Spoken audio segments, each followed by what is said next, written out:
예, 보니까 오늘 60번째 예배네요. 오늘 제목이 제자의 부르심과 파송입니다. 우리가 믿음을 고백하고 이게 예수님 예배의 자리에 서 있는 분을 우리가 성도라고 그러죠. 성도의 생활을 하다가 정말 예수님 삶을 따라가고 싶다라는 마음을 먹고 그분 따라가기를 결심하는, 또 따라가고 싶어하는 그런 사람들을 뭐라고 그러겠습니까? 제자라고 합니다. 그러면 예수님께서는 이 제자를 부르실 때 어떤 배경으로 부르시는지, 그래서 어떻게 파송을 하시는지 오늘 말씀을 통해서 좀 보도록 하겠습니다. 마태복음 9장 16절부터 10장 15절까지 말씀입니다. 먼저 쇠술은 쇠 부대에 9장 16절 17절 말씀입니다. 생배의 조각을 낡은 옷에 붙이는 자가 없나니 새 포도주를 낡은 가죽 부대에 넣지 아니하나니 새 포도주는 새 부대에 넣어야 둘이 다 보존되느니라. 그렇죠. 둘이 다 보존이 되죠. 낡은 부대에 넣으면은 부대도 떨어져요. 그 다음에 포도주도 없어지고. 그 16절은 뭐냐면은요, 예수 그리스도가 전하는 이 복음은 새로운 시대를 선포하는 새 생명의 시대를 여는 메시지입니다. 때문에 이 새로움은 옛 율법적인 그 법의 테두리에서 벗어나는 새 시대를 여는 이제 새 술이기 때문에 새 부대에 넣어야 된다라고 하는 이 말씀이죠. 이 말씀을 하게 된 배경에는 이 앞에서 지난 주간에도 많이 우리가 말씀을 통해서 봤습니다만은 바리사인들이 전통적인 율법의 시각에 의해서 야, 이거 어떻게 하나님이 죄를 용서해 주는데 어떻게 당신의 죄를 용서해 주느냐? 안식일에 왜 일을 하느냐? 이런 부분으로 참 공격을 많이 했던 것을 우리가 기억을 합니다. 이 배경에서 예수님께서는 이 말씀을 주신 것이다 라는 겁니다. 모세의 율법은 참 정말 필요하고 우리에게 꼭 필요한 율법이죠. 여기에서 유대인들은 그 종교 의식이 어떻게 되었느냐라고 하면은 이 교리를 율법적인 그 선에서 지키려고 인본주의적인 노력을 굉장히 많이 한 것입니다. 예수님은 이 부분에서 떠나라라고 하는 것이죠. 이 율법을 주신 목적과 의미가 뭐냐라고 하면은 하나님 사랑하고 하나님 뜻대로 살아가는 그 삶을 말하는 것인데, 유대인들이 그 장로 유전이라는 그런 어떤 그 선을 얘기를 발표함으로써 사람들이 이 선에 오버하지 말고 죄를 짓지 마라라고 하는 그런 것이었죠. 이제는 예수님의 새 복음을 선포를 하시는데, 이것은 이 새 복음과 유대인들이 생각했던 장로의 유전이나 이런 부분들하고는 조화를 이루지 못한다라고 하는 것이죠. 그래서 이런 부분이 사로잡혀 있으면은 바리새인과 유대인들은 점점 더 고립되고 악화될 수밖에 없는 그 안타까운 마음으로 이 말씀을 주신 것입니다. 저희들이 사복음서의 그 기록을 볼 때 두드러진 내용은 뭐냐라고 하면은 예수님이 사역을 하실 때 가장 큰 걸림돌이 누구였느냐라는 겁니다. 그 당시에 그 이스라엘의 점령자인 로마 행정부일 거라고 생각이 되는데 그 사람들이 아니에요. 오히려 크게 걸림돌이 되는 사람, 공격하고 태클 거는 사람들은 하나님을 잘 믿고 있던 유대인 지도자들입니다. 그들은 율법을 선명하게 지키고 싶어서 하는 그런 부분은 있어요. 하지만 그 율법에서 예언되어진 대로의 예수 그리스도가 이 땅에 오셨다는 사실을 간과하고 있다라는 것입니다. 장로의 이전의 특징이 무엇이었습니까? 하나님과의 그 관계의 의미는 사라지고 그 법의 경계선만 살아가지고 인본주의적인 믿음으로 살게 하는 굉장히 무겁고 무서운 법으로 성장하였다라고 하는 것입니다. 제가 이 말씀을 드리면서 생각해 보니까 요즘 꾸란을 계속 공부를 좀 하고 있는데요. 꾸란이 그렇더라고요. 아주 겁을 주는 종교예요. 그래가지고 이거 하면은 지옥 간다라고 해가지고 그 경계선에서 그 지키려고 노력하는, 또 겁을 주고 또 폭력적인 그 배경이 있는 것을 우리가 꾸란에서 많이 좀 볼 수가 있었습니다.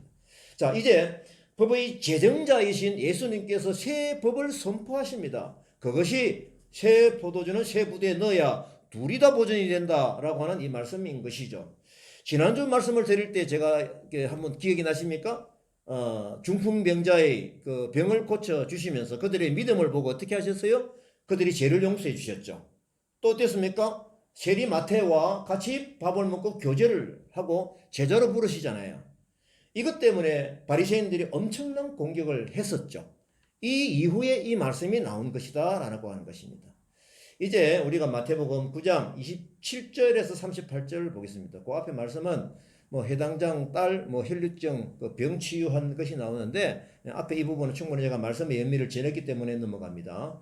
자, 27절에 38절의 제목은 두 맹인이 치유받은 믿음이다. 그러면 오늘 말씀을 읽을 때에 이 맹인이 어떤 믿음을 보였기 때문에 예수님이 치료함을 받았는가라고 하는 것을 눈여겨 보시기 바랍니다. 예수께서 떠나가실 시에 두 맹인이 따라오며 소리질러 뭡니까? 다윗의 자손이여 우리를 불쌍히 여기소서 하더니 예수께서 이르시되 내가 능히 이 일 할 줄을 믿느냐? 대답하되 주여 그러하오이다 하니 예수께서 그들이 눈을 만지시며 그 너희 믿음대로 되라 하시니 그들이 눈이 밝아진지라. 그들이 예수의 소문을 온 땅에 퍼뜨리느니라. 귀신 들려 말 못하는 사람을 예수께 데려옵니다. 귀신이 쫓겨나고 말 못하는 사람이 말하거늘 우리가 이 일을 본 적이 없다 하되 바리새인들은 그가 귀신의 왕을 의지하여 귀신을 쫓아낸다 하더라. 지금 바리새인들이 엄청나게 계속적으로 태클을 걸고 있는 것을 오늘도 말씀해 보입니다. 바리새인들은 그가 귀신의 왕을 의지하여 귀신을 쫓아낸다 하더라. 두루 다니사 회당에서 예수님께서 가르치시면서 천국 복음을 전파하시며 모든 병과 모든 약한 것을 고치시니라. 자,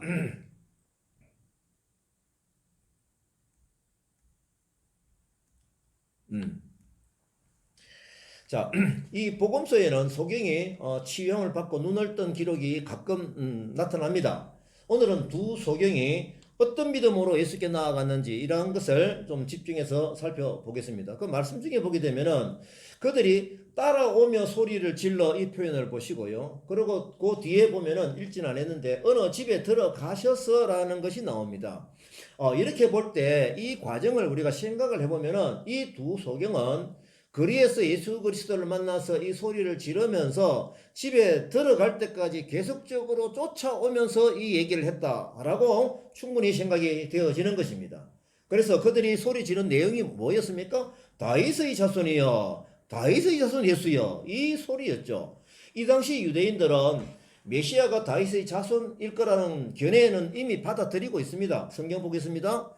요한복음 7장 42절 성경에 이르기를 그리스도는 다윗의 씨로 또 다윗이 살던 마을 베들레헴에서 나오리라 하지 아니하였느냐 하며, 그리고 12장 23절에는 우리가 다 놀라 이르되 이는 다윗의 자손이 아니냐 하니, 다시 말하면 예수 그리스도가 다윗의 후손으로 태어난 것은 알고 있는데 바로 예언되어진 대로 다윗의 후손 중에서 그리스도가 메시아가 이 땅에 오신다는 것을 믿지 않고 있다라는 것입니다. 그래서 이 정보는 아무리 가지고 있어도 믿음의 시각이 없으면 아무 소용이 없는 것이죠. 이들은 예수님께서 성경대로 약속해 주신 대로 다윗의 자손인 메시아가 이 땅에 오셨다라는 것을 확신을 하고 두 맹인은 그렇게 소리를 지르며 따라왔다라고 하는 것입니다. 그래서 이 소리를 지르는 힘, 이 믿음이 있어야 가능한 것이죠. 그래서 알고 있는 것과 믿는 것은 전혀 다른 차원인 것입니다. 지난주에 제 말씀을 드렸죠. 가다라 지방에 예수님이 가셨을 때 귀신 들린 사람이 멀리서 예수님을 보고 어떻게 했습니까? 귀신같이 알아봤죠. 하나님의 아들 예수여, 우리와 무슨 상관이 있는지 우리를 괴롭게 하시려고 여기 오십니까? 라고 한 것이죠. 그들은 구원을 받았습니까? 알고는 있었지만은 믿음의 자리에, 고백의 자리에 들어가지 아니하였다라고 하는 것입니다. 자, 오늘 우리가 말씀을 보게 되면은 뭘 우리가 좀 보고 싶으냐면은 오늘 소경은 육체적인 눈이 떠여졌죠. 그리고 이 소경은 마지막 말씀에 예수 그리스도가 메시아라고 복음을 전파한 사실로 보게 될 때는 영적인 눈도 같이 떠여지게 된 것입니다. 이것은 구분이 되는 것입니다. 예수님께서도 항상 구분해서 선포를 해 주셨습니다. 자, 그러면 이런 일이 성경에 종종 있는데 우리가 스스로 질문을 해 보십시다. 예수님도 물론 이 질문을 하셨죠. 중풍병자 낫게 하시고 나서 육체적인 눈이 뜬 것과 영적인 눈이 뜬 것 어떤 게 놀라운 일입니까? 한번 생각을 해 보십시다. 생각을 해 보십시오. 질문을 던집니다. 실제로 우리가 어느 것이 큰 사건입니까? 사실은 우리가 육체의 눈을 뜬 것에 집중하게 될 수밖에 없죠. 그러면 예수님은 어느 쪽일까라는 것입니다. 예수님은 중풍병자를 고쳐주실 때 이 질문을 하시면서 뭡니까? 죄를 용서해 주는 권한이 내게 있다라는 것을 강조하신 것이죠. 그게 훨씬 어렵다는 것입니다.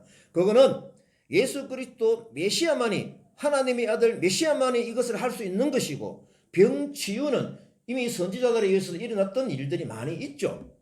그래서 영적인 눈을 뜨는 기적이 너무 중요하다는 것을 알려주신 적이 있는 것입니다. 자, 그는 살펴보십시다. 그때 소경, 두 소경은 떠였던 그 육체적인 눈은 지금도 떠여져 있습니까?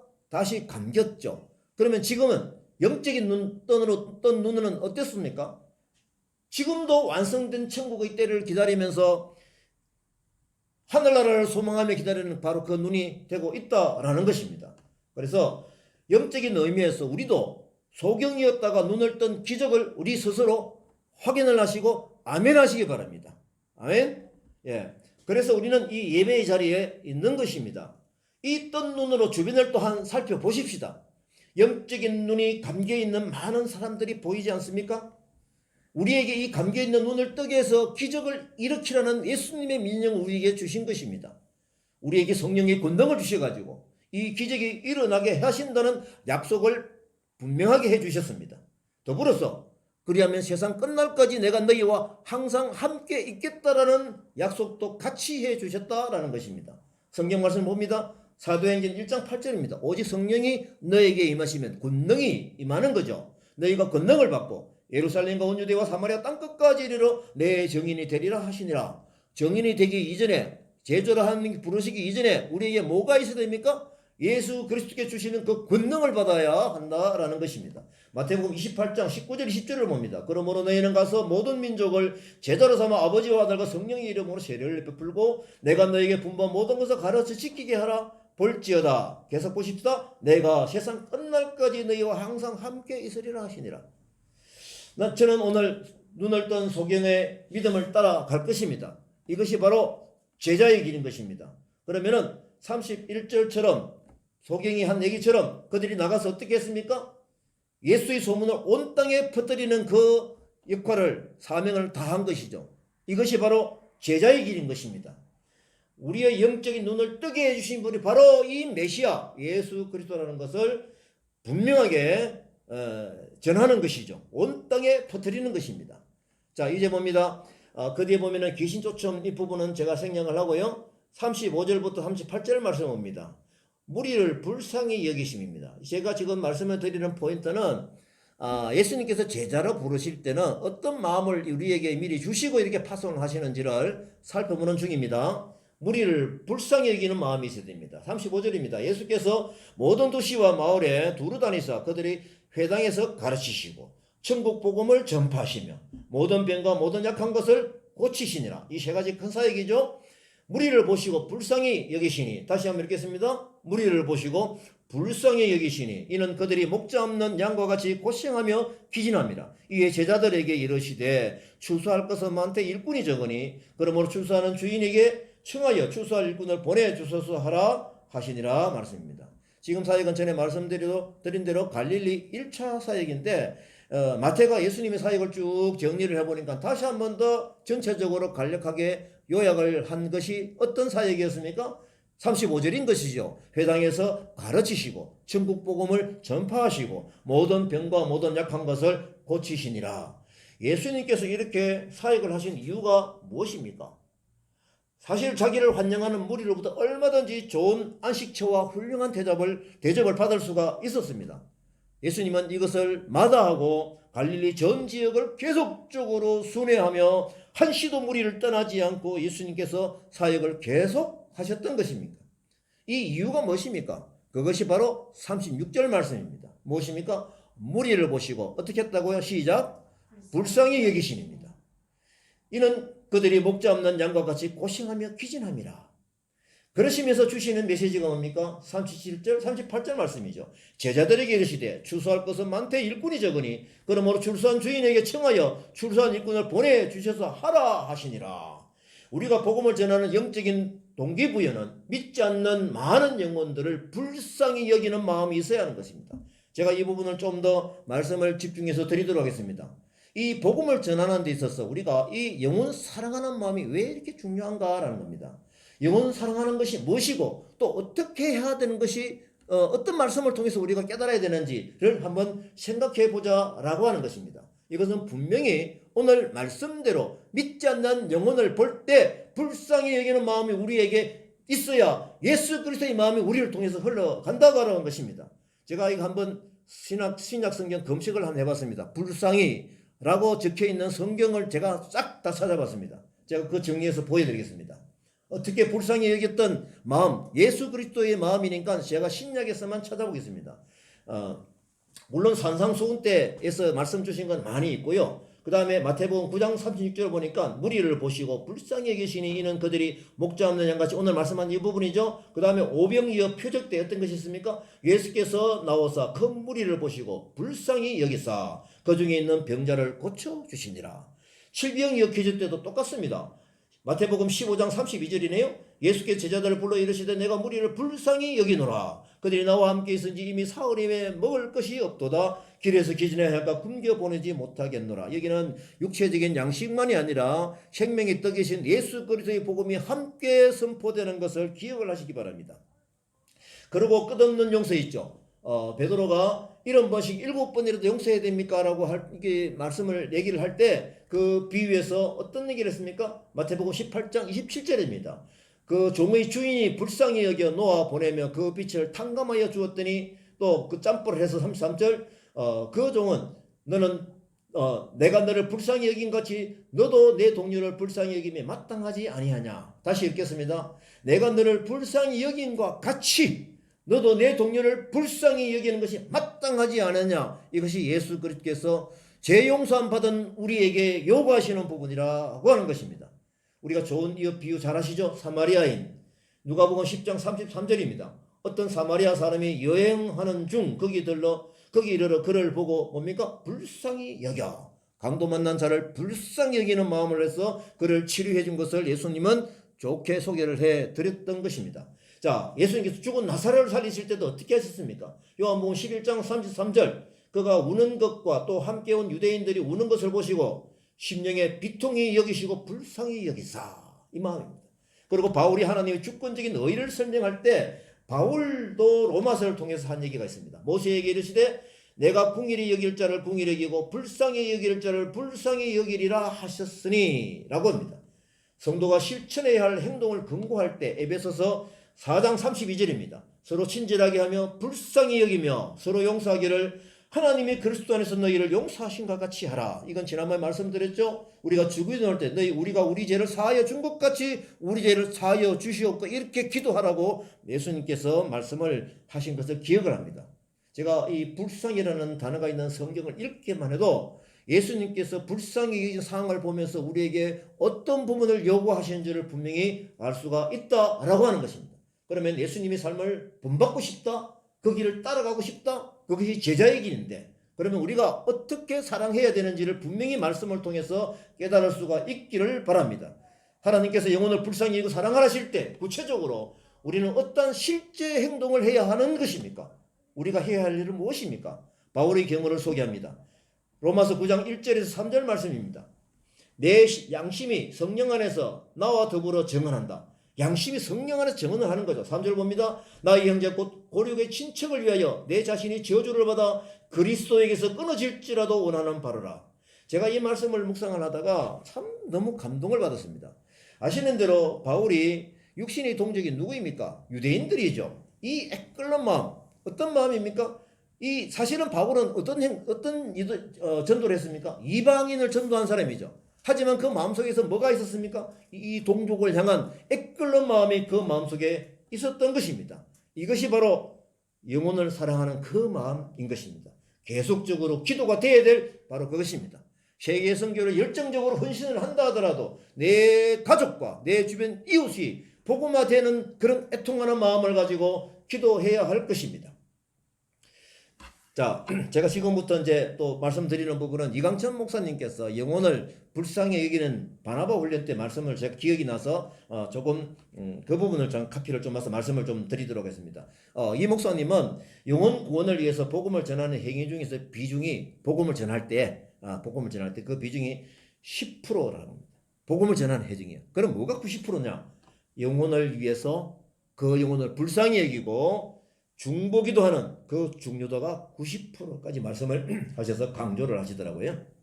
그래서 이 영혼 사랑은 결국 어떻게 드러나야 되는가? 사랑의 중보기대로 나타나야 한다라는 겁니다. 사람 사랑이 아니고 영혼 사랑이니까 그렇습니다.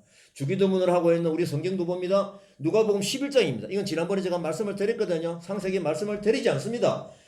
주기도문으로 우리가 말씀을 주시고 비유를 주셨죠. 떡 세 덩이 비유를 주셨잖아요. 그 떡 세 덩이 비유를 주시면서 기도를 가르치시고 떡 세 덩이 비유에서 우리가 기도해야 될 내용이 무엇인지, 기도할 대상이 누구인지, 그리고 구하라 주실 것이야라는 그 응답의 확정이 무엇인지 라는 것을 분명히 제가 말씀을 드린 적이 있습니다. 기도할 내용이 무엇입니까? 내게 가진 것이 없지만은 하나님께 구하여 그들의 배고픈 것을 나누어 주는 것입니다. 기도해야 될 대상은 뭡니까? 지금 우리가 말하는 영적인 눈이 감겨져 있는 그런 사람들에게 대상을 해서 기도를 해야 되는 것이죠. 어떤 마음으로요? 영혼 사랑하는 마음으로, 불쌍히 여기는 마음입니다. 그래서 이 기도를 할 때 하나님께서는 반드시 기도에 대한 응답을 주신다라고 한 것은 구하라 주실 것이요, 찾아라 만날 것이요, 문을 두드리라 열릴 것이니라고 분명하게 말씀을 해 주셨습니다. 저는 이 주기도문 트랙을 배우면서 기도하면은 기도 부흥을 경험한다라는 말씀을 따라가고 있습니다. 그래서 이 기도의 트랙, 마틴 루터도 그랬다네요. 주기도문을 트랙을 삼아서 기도했답니다. 그리고 십계명을 트랙을 삼아서 기도했답니다. 우리가 운동선수가 그 트랙을 따라 돌듯이 계속적으로 이 트랙을 따라 기도를 했으면 좋겠다라는 마음이 있는 것이죠. 저는 닭가사역을 하는 중요한 이유를 묻는다면 제 마음에 분명히 간직할 것이 있습니다. 나그네를 불쌍히 여기는 마음입니다. 이 마음을 가지고 기도하는 힘을 제가 모을 것입니다. 추수할 외국인 근로자가 많이 와 있습니다. 그래서 예수님이 가르친 대로 기도합니다. 제가 만났던 외국인 근로자 그리고 다문화 가정 가족들을 위해서 매일 기도 수첩에 만나는 사람마다 이름을 적어놨고 매일 그들의 이름을 부르며 길지는 않지만은 제가 계속적으로 기도를 하고 있습니다. 또한 예수님께서 추수할 일꾼을 찾으시는 마음처럼 외국인 근로자 사이에 동력자를 보내주옵소서, 천국 일꾼이 시급한 필요한 때입니다 라는 기도도 제가 동시에 하고 있습니다. 저는 이 기도를 계속하면서 하나님의 방법을 기다릴 것입니다. 한번 살펴보십시다. 어떻게 하나님께서 이 기도에 응답하시어 우리에게 결과를 주시는지 정말 저는 기대를 하고 따라가고 있습니다. 말씀 따라가는 기도인 것이죠. 그래서 제가 이 기도문을 저는 말씀을 볼 때 이거 너무 좋구나. 그래서 저는 트랙을 따라 말씀 기도문을 기록을 해서 매일 기도하는 것도 있습니다. 제가 이제 기도 대상절 한번 보시겠습니다. 얘가 이 기도 수첩에 적어놨고 만나는 사람한테 이름을 다 적어놔요. 예. 그다음 슬쩍 봅니다. 스리랑카, 인도네시아, 필리핀, 방글라데시. 그 다음에 지금 최근에 또 우리 뭐 만나는 친구들 또 있어요. 예. 이제 조금씩 뭔가 반응이 오는 친구들이 또 있습니다. 지금까지는 이 짝사랑이 정말 대접받지 못하는 짝사랑이라고 평가할 정도로 하고 있는데 이래서 아예 좀 있는 것이 있는 것 같아요. 예. 만나고 있습니다. 그 다음에 다음 페이지 태국, 미얀마 이렇게 많아요 보니까요. 예. 그 다음에 캄보디아, 우즈벡, 베트남, 그리고 다문화 가정의 우리 사람분들, 이분들을 위해서 제가 어떤 기도를 합니까? 다음 페이지 시편 140편 4절에서 13절 말씀을 보고 이 말씀 따라서 제가 기도의 트랙을 만들고 기도를 합니다. 시간이 부담스럽긴 해도 한번 읽겠습니다. 하나님, 우리를 지키사 악인의 손에 빠지지 않게 하시며 우리를 보존하사 포악한 자에게서 벗어나게 하소서. 그들은 우리의 걸음을 밀치려 하나이다. 교만한 자가 우리를 해하려고 올무와 줄을 놓으며 길 곁에 거물을 치며 함정을 두었나이다. 제가 여호와께 말하기를 주는 나의 하나님이시니 여호와여 나의 간구하는 소리에 귀를 기울이소서. 내 구원의 능력이신 주 여호와여 전쟁의 날에 주께서 내 머리를 가려 주셨나이다. 여호와여 악인의 소원을 허락하지 마시며 그의 악한 꾀를 이루지 못하게 하소서. 그들이 스스로 높일까 하나이다. 나를 예호사는 자들이 그들이 머리를 들 때에 그들이 입술이 전하니 그들을 덮게 하소서. 뜨거운 숯불이 그들 위에 떨어지게 하시며 불 가운데와 깊은 웅덩이 그들로 하여금 빠져 다시 일어나지 못하게 하소서. 악담하는 자는 세상에서 굳게 서지 못하며 포악한 자는 재앙에 따라서 패망하게 되리이다. 우리는 여호와는 고난 당하는 자를 변호해 주시며 궁핍한 자에게 정의를 베푸시는 분이심을 알고 믿습니다. 저희는 진실로 의인들이 주의 이름에 감사하며 정직한 자들이 주의 앞에 살겠습니다. 이 말씀은 지금 믿지 않는 자는 사실은 사탄의 포박에 묶여있는 사람들이거든요. 그래서 그들이 하늘에서 매면 풀리고 땅에서 매면 풀리고 하늘에서 풀리고 땅에서 풀면 풀린다라고 하셨기 때문에 이 땅에 묶여있는 그것을 푸는 기도가 바로 이 기도인 것입니다. 그리고 에베소서 3장 14절에서 21절 말씀을 가지고 기도합니다. 또 읽겠습니다. 다카교회 목양을 하고 있는 상황에서 에베소서를 묵상하니 바울 사도의 목양 심정이 크게 와닿아서 제가 이 기도문을 적습니다. 교회의 비전도 그렇고 오늘 성도를 향한 기도도 그렇다.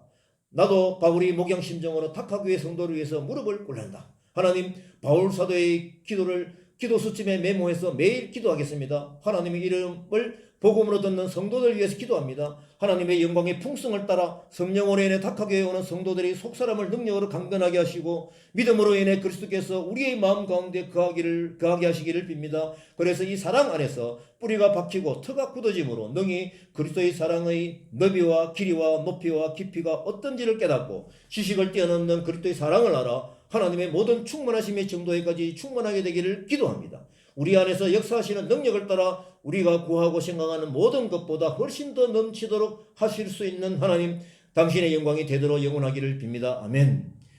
이 기도문은 제가 말씀대로 거의 그대로 기도문으로 조금 수정을 해서 기도문으로 삼고 있습니다. 자, 이제 우리가 예수님께서 이렇게 준비한 제자들에게 이제는 파송을 하시죠. 마태복음 10장 1절부터 15절 말씀입니다. 제자의 부르심과 파송입니다. 오늘 제가 설교의 주제인 것이죠. 예수께서 그 12제자를 부르사 귀신을 쫓아내며 모든 병과 모든 약한 것을 고치는 권능을 주시니라. 권능을 주십니다. 아멘. 예. 12사도의 이름은 베드로, 야고보, 얀드레, 야고보 쭉 있고요. 12명 있고 예수께서 이 12를 보내십니다. 명하여 뭡니까? 이방인의 길로도 가지 말고 사마리아인 고을에 들어가지 말고 오히려 이스라엘 집이 잃어버린 양에게로 가라. 초점이죠. 가면서 전파하여 천국이 가까웠다 하고 병든 자를 고치고 죽은 자를 살리며 나병한 자를 깨끗게 하며 귀신을 쫓아내되 너희가 그저 받았으니 그저 주어라. 너희가 그저 받았으니 그저 주어라. 9절입니다. 그전대에 금이나 은이나 동을 가지지 말고 여행을 위하여 배낭이나 두벌옷이나 신이나 지팡이를 가지지 말라. 일꾼이 자기의 먹을 것을 받는 것이 마땅하니라. 일꾼이 자기 먹을 것을 받는 것이 마땅하니라. 11절입니다. 어떤 성이나 마을에 들어가든지 합당한 자를 찾아내어 거기서 머물라. 집에 평안하기를 빌어라. 이에 합당하면 빈 평안이 거기 임할 것이요 그 평안이 너에게 합당하지 아니하면 그 평안이 너에게 돌아올 것이니라. 누구든지 너희를 영접하지도 아니하고 너희 말을 듣지도 아니하거든 그 집이나 성에서 나가 너희 발에 먼지를 떨어버리라. 아멘. 예수님은 지금까지 이제 부분적으로 사역을 같이 한 제자들을 이제 준비하시고 12명의 제자를 콜링 하시는 거죠. 전적으로 예수 그들을 따라 나서는 제자들의 삶입니다. 이 제자들에게 이렇게 오늘 10장에서 말씀 당부하시는 내용이 있습니다. 이 12이라고 하는 것은 이스라엘 12지파에 대한 이미지가 있습니다. 새로운 탄생의 개념이 여기에 이제 포함이 되어 있는 거죠. 이스라엘 지파 12지파가 이제는 12명의 제자로 탄생이 되어진 것입니다. 세수를 세부대에 넣으시는 것이죠. 제자들의 면면을 또 살펴봅니다. 주로 고기 잡는 어부였습니다. 당시 그 종교 지도자들과 같이 배운 사람들이 아닙니다. 이것이 왜 중요하냐면요. 그 굴레에 들어있고 거기서 하나의 권세로 자직을 찾고 있는 사람들은 그 굴레에서 벗어날 수가 없어요. 또 사실은 우리가 보면은 정치하는 사람도 그렇잖아요. 자기 소리를 내고 싶어도 그 당에서 가지고 있는 그 방향 거기에 거스르면 안 되잖아요. 자기들의 기교나 또 재주로 이 종교를 전파할 능력을 가진 사람이 아니었습니다. 상당한 지위나 신분에 이치한 사람도 아니었습니다. 그냥 그저 보고 들은 대로 전달하는 정직하고 평범한 상식적인 소유자, 상식을 가지고 있는 소유자에 지나지 않았습니다. 자, 예수님께서는 예수님의 지혜로우신 그 필요에 따라 천국 일꾼을 부르신 것을 꼭 기억하시기 바랍니다. 그래서 그들에게 이 일을 하는 데 있어서 합당한 뭐를 주십니까? 권위와 힘을 부여하시기 때문에 충분하다입니다. 저는 지금부터 가까운 동역자 12명을 주시옵소서라고 기도합니다. 구체적인 기도를 합니다. 기도합니다. 12명을 보내주시면은 이 사역을 정말 우리가 예수님 파송하신 이 방법대로 같이 공유하면서 갈 것입니다. 그래서 당시 복음을 전하는 우선순위가 무엇입니까? 이스라엘의 집의 잃어버린 양이었습니다. 이 말은 사실 모든 이스라엘 백성들을 가르치는 것이죠. 그래서 이 유대인들은 사실상 하나님이 선택한 백성이었잖아요. 오랫동안 메시아를 막 기다리고 있었던 사람들이잖아요. 그러면 누구보다도 이들에게 먼저 복음이 전파되어야 할 것이 상식적입니다. 이방인의 사도로 부르심을 받은 바울 역시 어떻게 했습니까? 첫째는 누구에게? 첫째는 유대인에게요 라는 성경 원칙을 준수하였습니다. 제가 표면적으로는 이방인으로서 외국인 근로자를 대상하고 있지만 저도 이 이방인의 대상에는 믿지 않는, 예수님을 믿지 않는 한국 사람도 이 이방인에 포함되어 있다는 것을 제가 메모를 해놨습니다. 예, 실제로 유대인들은 이 천국에 대한 1차적인 상속자 위치에 있었지만 이들은 기회를 놓쳐버렸던 것이죠. 그래서 하나님께서 촛대를 이방인에게도 먼저 옮기십니다. 로마서를 보게 되면 나중에 이스라엘 민족들이 이것을 깨닫고 왕창 돌아오게 될 것이다 라는 것이 기록이 되어 있는 것을 제가 확인을 했습니다. 자, 이제 제자들이 복음을 전파하는 방법입니다. 어떻습니까? 7절을 봅니다. 어떻습니까? 가면서 전파해라. 참 중요해요. 가면서 전파해라. 이게 무슨 뜻일까요? 다시 말하면 여행 중에 어디를 가든지 복음을 전하라 이 말씀이죠. 그리고 복음을 전하면서 또 뭡니까? 여행하라도 되는 것입니다. 여행하면서 복음을 전하라. 제가 이 말씀을 기록을 하다가 약간 8년 좀 된 것 같아요. 생명수 교회에 가가지고 그때 부목사님입니까? 예, 우리를 위해서 부부를 위해서 특별히 기도를 해 주시다가 그 부부에게 저희 부부에게 주시는 그 비전이 이제 말씀을 하시더라고요. 그게 뭐냐면 막 그냥 비행기 타고 그죠? 막 가지고 예쁘게 가지고 밥 먹으면서 뭐 이렇게 복음을 전한다라고 하더라고요. 지금 얘도 살짝 보면 그런 기미가 살짝 보여요. 예. 참 감사하죠. 예. 그래서 이 그리스도의 사역자, 다시 말하면 제자들은 어디를 가든지 잃어버린 영혼을 만나게 됩니다. 그들을 볼 때 오늘 보선처럼 불쌍히 여기는 마음을 가지고 그들에게 그 순간마다 기회를 놓치지 아니하고 그 예수 그리스도의 구원의 능력을 선언을 해야 되는 것입니다. 그래서 이것이 바로 제자로서의 삶인 것입니다. 복음을 전할 무기를 항상 간직하고 있어야 하는 것입니다. 자, 8절을 봅니다. 예수님께서 이들에게 맡기신 직무를 봅니다. 이것은 결국 우리에게 맡기신 직분이라고 생각을 합니다. 뭡니까? 병자를 고치는 일입니다. 이거는 신체적인 자유를 원하는 주시는 것이죠. 죽은 자를 살립니다. 이거 어떻게 죽은 자를 살려? 저는 이 말씀을 어떻게 받으랍니까? 우리가 영적인 죽어 있는 사람들이 많이 있잖아요. 실제로 육체적으로는 숨을 쉬고 움직이고 있지만은 예수님을 모르고 살아가는 사람들은 결국은 영적인 죽음의 상태이니 이들이 죽은 자를 살리는 것입니다. 이것이 바로 존재론적인 자유의 치유인 것입니다. 그래서 생명의 떡으로 생수로서 그들을 살리는 것입니다. 그 다음에 세 번째 뭡니까? 나병 환자를 깨끗이 하며, 제가 이걸 볼 때 이 당시에는 가장 심각한 병이 나병이었거든요. 이 나병이 걸리면 어떻게 됩니까? 사람들의 관계가 끊어져 버려요.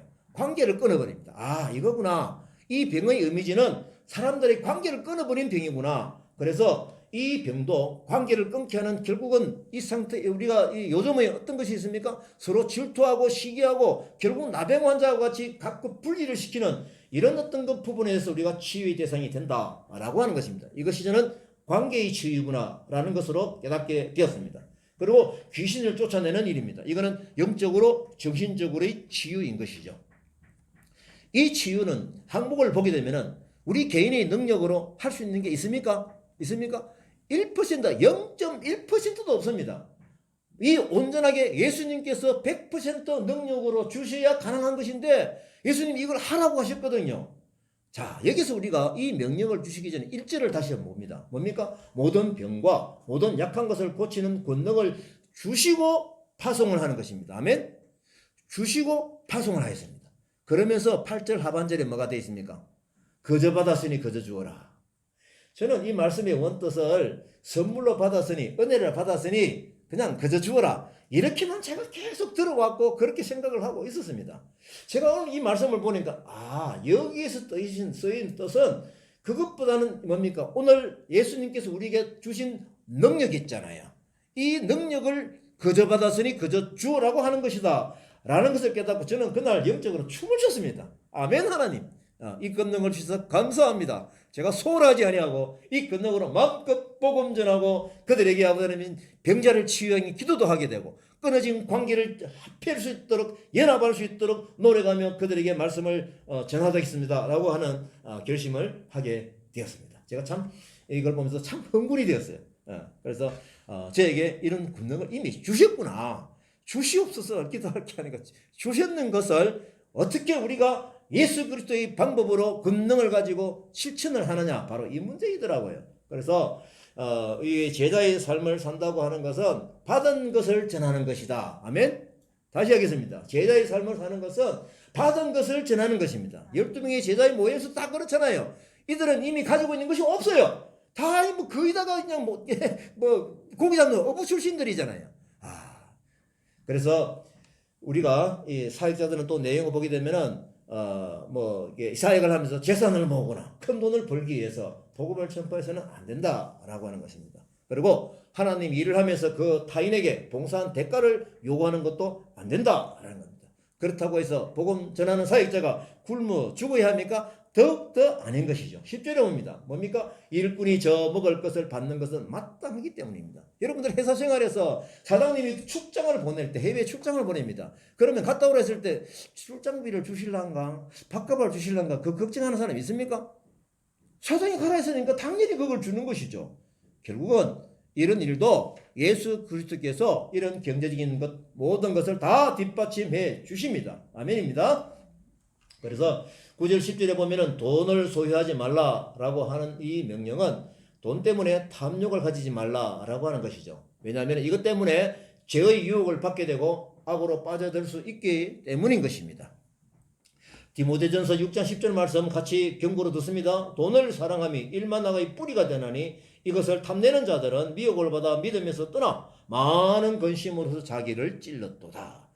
제자로 따라 제자의 삶을 따라가는 사역자면 더욱더 그러하죠. 그래서 오늘 이 말씀을 저희들에게 하시는 것입니다. 그래서 11절에서 15절의 뜻은 뭡니까? 복음을 전할 합당한 자를 찾아내어라. 적극적으로 찾아내는 것이죠. 그리고 그 집에 평안하기를 빌라. 이 평안의 근본은 어디입니까? 예수님의 생명의 말씀에서 평안이 전해지는 것이죠. 즉 다시 말해서 복음을 전하여라 라고 하는 것입니다. 복음은 평안입니다. 제가 요즘 이슬람에 대해서 공부를 좀 계속하게 되는데요.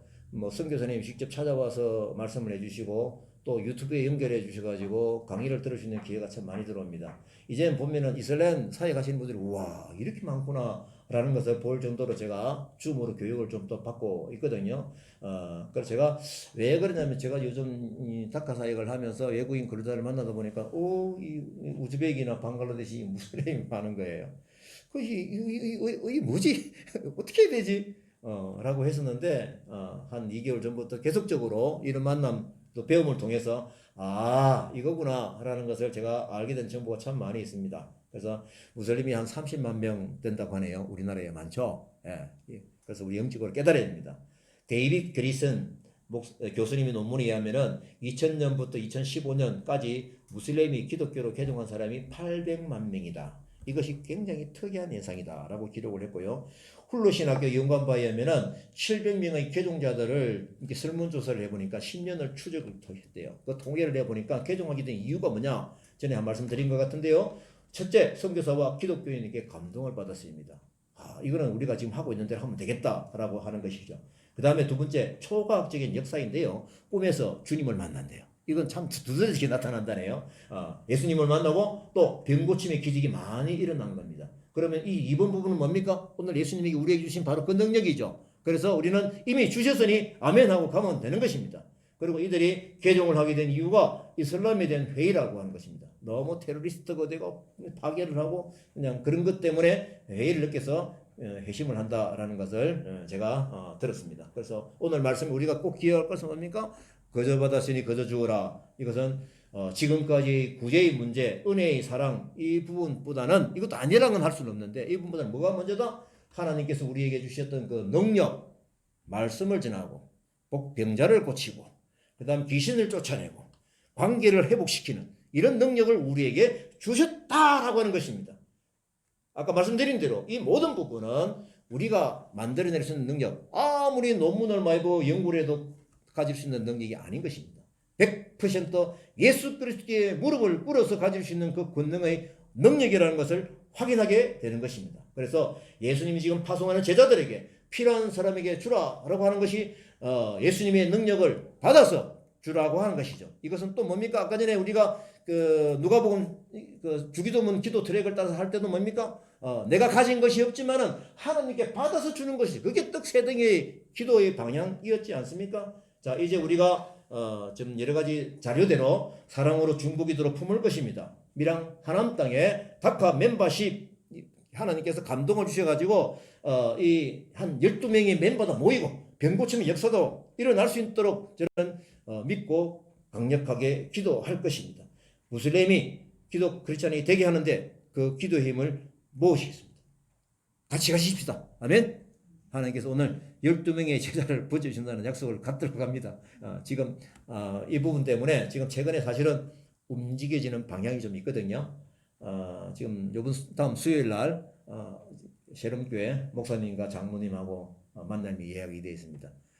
그래서 그 교회와 같이 동력을 할 수 있는 그림을 그리게 될 것입니다. 기대합니다. 기도하고 있고요. 그 다음에 4월 21일입니까? 4월 28일입니까? 연기됐죠? 밀양 지역에 다문화 이주민 다문화 선교 협의회가 있습니다. 한 6개 교회와 같이 동력으로 하고 있는 그 모임인데요. 그 모임 회장님하고 충분히 의견 나눈 것을 안건으로 내세우고 있습니다. 그것이 뭐냐? 밀양교회에 이 부분을 알리고 이주민 선교에 대한 정보를 주고 그리고 또 제자로 따르고자 하는 그런 사람들을 찾아서 그들에게 교육하고 무기를 쥐어주고 한 교회가 한 나라를 책임지고 복음 전할 수 있는 그런 부분을 위해서 지금 기도하고 있습니다. 그래서 오늘 말씀은 그래서 저에게는 실제적으로 기도의 방향이 되고 있는 것입니다. 우리 다카교회를 위해서 기도해 주실 때 이 부분을 품고 기도해 주시면 정말 감사하겠습니다. 자, 이제 코로나 위협이 계속 지속되고 있죠. 마치 전쟁터에 싸우고 있는 것 같습니다. 전쟁의 시기관은 누구십니까? 하나님이시죠. 그분께 지금